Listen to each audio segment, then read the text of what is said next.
Hi folks, with Tacitus today, your pushback channel, and thank you for joining this audio live stream. Please listen to this presentation as you would a radio broadcast. In this essay, I'd like to talk about the relationship between social trust, and I suppose you could expand that to say social unity of any given society, and the ability of that society to defend itself, or the preparedness of the citizenry to take up arms and meaningfully engage in, military activities, whether that's defending your own borders or defeating an enemy army before they get to your borders, but nonetheless the ability to take up arms and vigorously and energetically prosecute the conflict until victory or the political objectives or whatever are achieved. Now. Throughout history, wherever you go and wherever you look, wherever there is a conflict, the nation or the group or the society or whatever you want to call it, the tribe that has the least social unity and social trust. And if you have low social unity, you have low social trust. The two go together. The group with the least social trust has always been defeated. Now, this can be for a variety of reasons. There can be a society in sort of decay, and they're just so demoralized that nobody really wants to, just can't be bothered. Why am I going to risk my life for a society that's already crumbled and is going nowhere and has no purpose, is directionless, and my standard of living's no good. This sort of thing. Why would you go and defend such a society unless you had some sort of compelling reason to do it? Because in a high trust society with a lot of social unity and so on, you're prepared to die for your fellow citizens, and they're prepared to die for you, and you must prevent the other guys from taking over, and you must prevail in the conflict, and therefore there's much motivation and commitment and so on. But the group with the least, the army with the least social unity and social trust is going to be defeated. You can pretty much guarantee that. Now, you can find the odd exception, say in places or times when large mercenary armies were employed and they were very well paid, and they were given all the booty and the loot from say capturing a city could be given to them, and so there was a chance for many people to get very rich in that process and sort of never need to work again and all. So there was motivation there.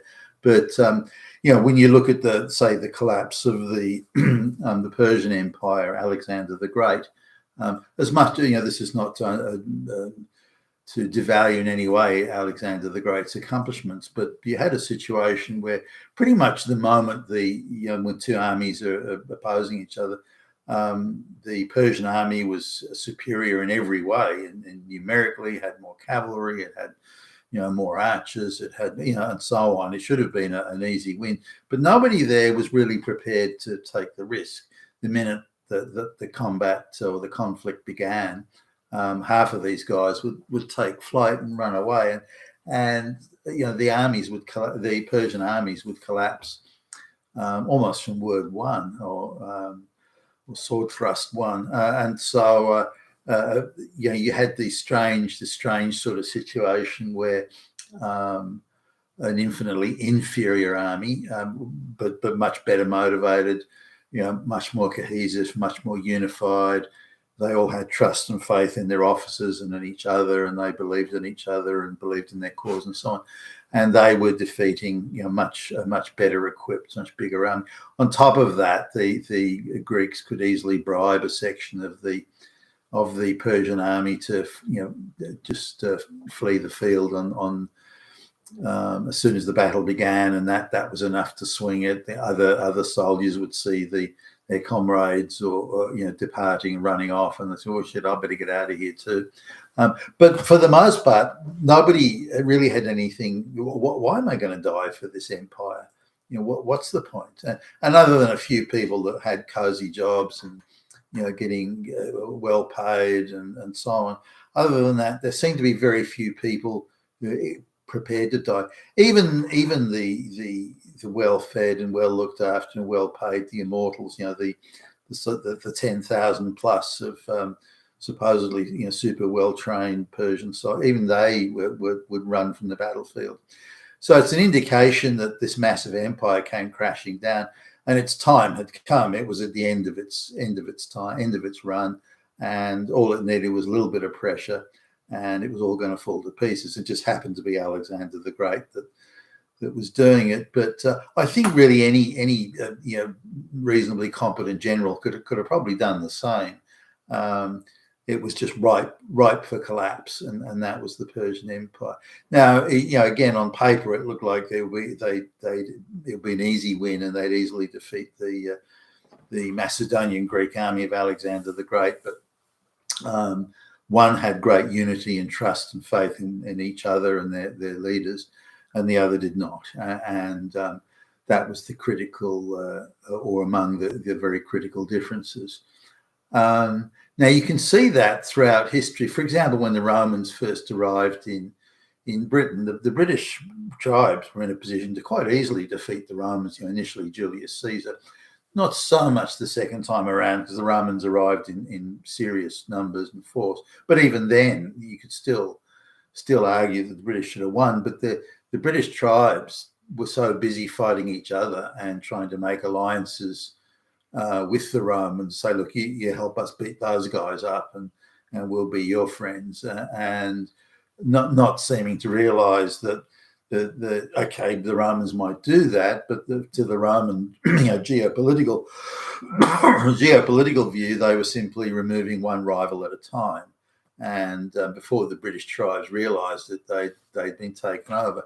Now, again, with Julius Caesar, the primary tribe, or the main tribe in the region, was so much resented, petty spites and jealousies and so on, petty squabbles and the like, that soldiers that should have been made available to defeat Julius Caesar weren't. And there were a few times when things were pretty precarious for Julius Caesar.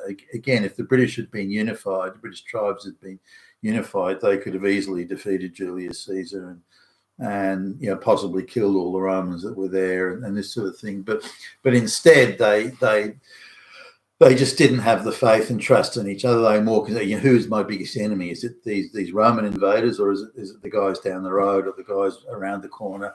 And they invariably decided many of them decided that the main threat was they're the local tribes, and so they would use the Romans and either cozy up to the Romans or would simply not help the main tribe. Now, and you saw this when the Danes arrived in Ireland in 800 or 700 or whatever it is AD. Around that time, they founded Dublin as a city, and they arrived, and the Irish tribes are so busy bickering amongst themselves that the Danes almost had a free ride. There was almost zero opposition in the end, and so they were able to go about their business almost unmolested, because the Irish were too busy fighting each other. Now, the same could be said when the Europeans arrived in, say, around Asia and India and so on, at the beginning of the mercantile age, when they're traveling, relatively small numbers of troops, whether they be Spanish or whatever, but the Spanish conquest of South America, you get to Mexico and South America, you'd say, well, how does such a small number of conquistadors defeat such huge armies? I mean, it wasn't like their weaponry was that advanced at the time, and just a decided rush from a very numerically superior South American tribes could have wiped out the conquistadors in seconds flat. But instead, the tribes, the South American tribes, were often in conflict with each other, and would even form alliances with the Spanish to help, or we'll help you defeat those guys. And so the small number of conquistadors were able to do that. And they didn't have to do a divide and rule thing, far from it. They were just able to pony up and find that numerous tribes would run and say, come and help us get rid of, the overlordship of this or that major or master sort of tribe in the region.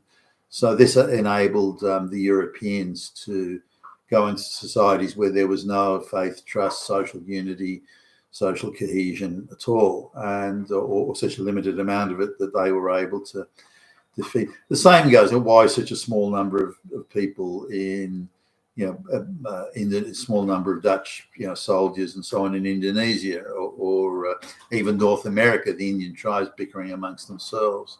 In India, where the apart from the religious strife, which was already well entrenched before the Europeans showed up, the various groups and regions and tribes in India were always bickering amongst themselves, which made it easy for the Europeans to penetrate.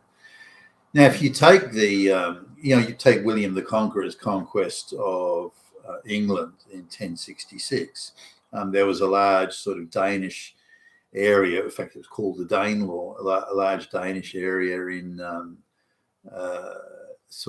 north, or I guess eastern, but particularly northeastern England, and a large Danish army had arrived just shortly before the Normans, William the Conqueror's army, had landed, and it was the right sort of season for those sorts of sea travels. And Harold, the English king, went north and soundly defeated the Danes. In fact, I think that was the last Danish army or Scandinavian army of any substance to arrive in British soil. Defeated them, but then he got word, just as they were celebrating the victory, got word that William the Conqueror had landed in the south of England.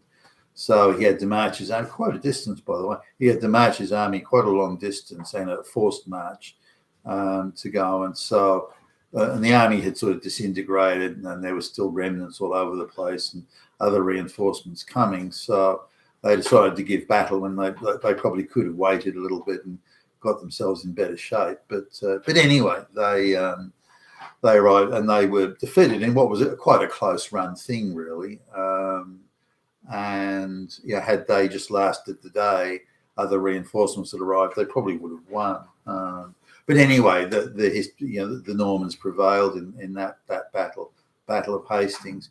But again, you see this lack of unity, that a substantial part of England was really very sympathetic to the Scandinavian situation and the Scandinavian cause and Scandinavian overlordship, and so this caused a very serious rift in and dispersal of an exhaustion of English military capability at a time when they needed to concentrate it. Had the Danes not arrived there with an army, then I think the mostly Saxon structural forces of the English would have easily defeated William the Conqueror.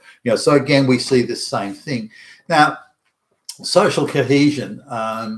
One of the things that marked the European powers out, whether they be French or British or whatever, was their social cohesion and this is relative, but the amount of social trust. Now, it didn't mean social trust was 100% perfect everywhere all of the time. There was still discord, based on class and other things, but or farmers versus the city, and these sorts of things. But the overall, the relative amount of social trust and faith in the laws, the systems, the customs, all these sorts of things on a relative basis, there was far more faith. The English citizen had far more freedoms and rights under law than pretty much anyone in the world. And you could have a state, the French came after that, but all the West Europeans, although it wasn't perfect, all the West Europeans had this, or even the North Europeans to a large extent, had this same sort of thing of where the trust in the institution, trust in the laws, faith in each other, social unity, social trust, and so on and so forth. And this meant that they prepared to take up arms, and they prepared to sacrifice themselves for the benefit of their neighbour, and to protect their families and so on, protect their property. For example, private property was rare in the world. So anyway, this was this was what marked out one society from another in terms of social cohesion. Why were the Mongols so successful?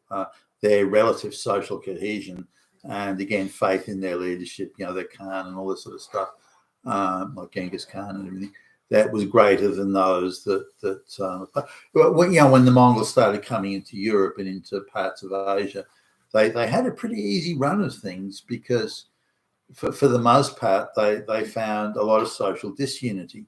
They would find that the Hungarians didn't want to support the Poles, or the Poles wouldn't support the Bohemians, or the so on and so on. So in the end, they were able to pick off the European area, one after the other, while they were they had great social cohesion and unity. The European states didn't. They were more vying amongst each other for advantage and position than trying to repel the Mongols. They couldn't decide, well, who's the biggest enemy? Is it the Mongols, or is it these our neighbours or the folks up the road?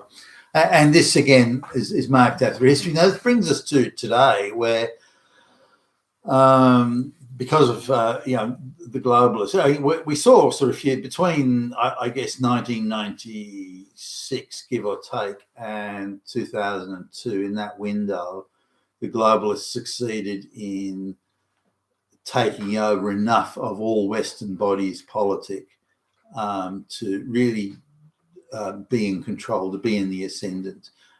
If you look at, say, 1995, Nancy Pelosi in the US, Bill Clinton, Nancy Pelosi, Chuck Schumer, all the leaders of the Democrat Party were talking about, migration's bad and China's taking over. We can't send all these jobs over there. What's going to happen to American workers?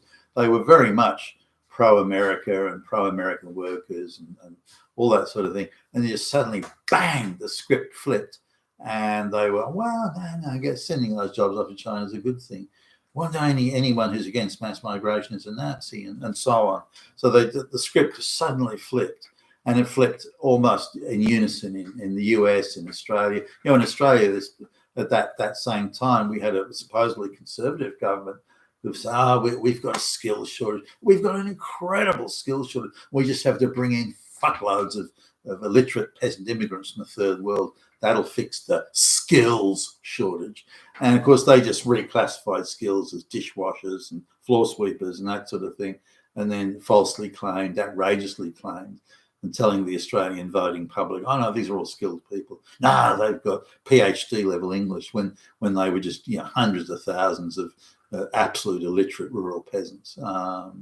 Anyway, between that 1996, 2001, the whole script was flipped, and the globalists succeeded in imposing their agenda on the entire Western world. Part of that agenda was to demoralize the local population, the ones that were going to lose out the most from this new imposed you don't get to vote for it system. And the ones that are going to lose out the most were the ones who were taking the greatest responsibility for it, straight white males. So the campaign to demoralize and disparage straight white males through disintegration of the family, sending the jobs offshore, constantly telling them they were Nazis and fascists and misogynists and this and the next thing. That sort of, and that's been going on for the 25 plus years now. In America, longer even than that. And there were other sort of side issues, subsidiary issues, like trying to get more women in the workforce, to lower wages and expand consumption, but then having the effect, having to say, well, the family is an evil institution of oppression, by Nazis, and this too.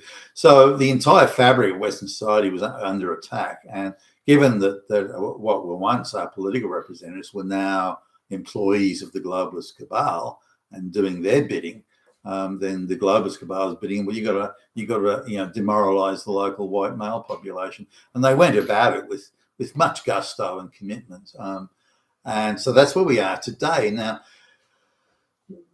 why would any society or anyone in any society be prepared to take up arms when you've been told that you're a fascist, Nazi, oppressor, misogynist, bigot, for 25, 35 years? Well, you wouldn't. You wouldn't do it. So what about these migrants that are coming? They're all just freeloaders. They're just coming for the free stuff. They're not coming because they believe in or want to be associated with Western society. In fact, quite the opposite. They believe Western society is spiritually and culturally bankrupt. So why would they want to fight for that? They wouldn't. And they come from societies that have very low social trust as it is. So they're not going to do that. Sure, they'll run around and scream and wave placards saying, give me more free stuff. But that's the extent of their militancy. Or they might do a few backstreet murders and bashings, but that's it. They're going to risk themselves, or they're going to put themselves at high risk. So they're not. So there's nobody left to actually defend, as in militarily. There's no one left to defend Western societies, and I would argue that until social trust is returned, there's no sign that it's going to be. There is no military capability. I would equate, or I would argue that military capability is directly associated with social trust and unity. Given social trust and unity is completely disintegrated, there is therefore no military capability. Now, small elite forces, well-trained, well-paid, sort of, that can still, but nothing more than that. You've been with Tacitus today, Pushback Channel. Thank you for listening.